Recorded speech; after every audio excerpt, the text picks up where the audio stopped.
Franklin Camargo fled Venezuela in 2019, and he's here with us tonight. Franklin, I'm a dog lover, and I'm an animal lover, and I remember the stories, and they were widely published, about people who were starving to the extent that they were forced to eat their own pets in Venezuela. That's how bad it got. As Maduro was going over to Turkey, I remember, and having luxurious dinners with Erdogan and others.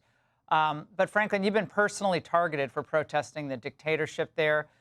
What do you have to say to those who say, look, we can't be the world's morality police? This is a reach by Trump. Look, it's very clear. America is the greatest nation on earth, and Venezuelans right now are probably one of the biggest Trump supporters in the Western Hemisphere.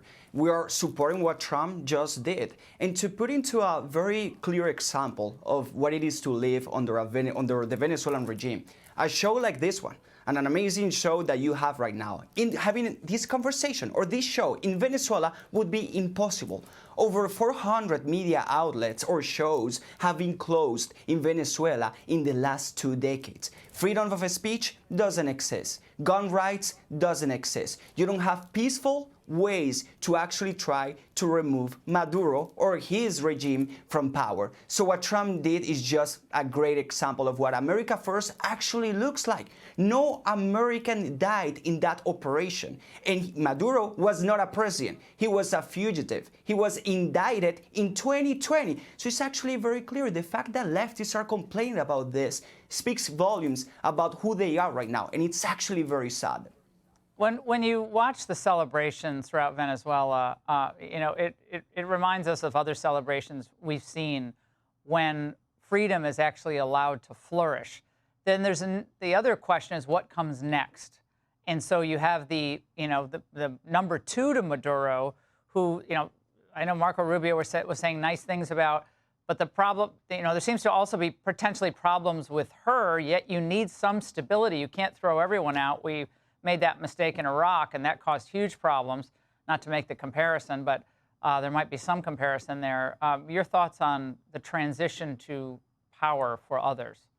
Look, this is about being pragmatic. And if the Trump administration showed something in the last few hours, is that he knows what he's doing. And no one could deny that. Do I trust Delcy Rodriguez, who was the VP of Nicolas Maduro, who grew up in a Marxist family? Actually, his dad was a Marxist activist who kidnapped an American CEO for 3 years. And he actually paid for his crimes because, of course, this was before the Chavez and Maduro regime. No, I do not trust her. However, Trump could simply tell her, follow my commands or you're going to pay a higher price than Maduro is paying. So the incentive is very clear. And actually, I would support another operation in Venezuela that, of course, doesn't put any American at risk, but that, of course, advance the America First agenda. Because, of course, this is about national security. This is about expelling China, Iran, Russia from our hemisphere. And it's also, of course, for some economic benefit. And Venezuelans would support that 100%.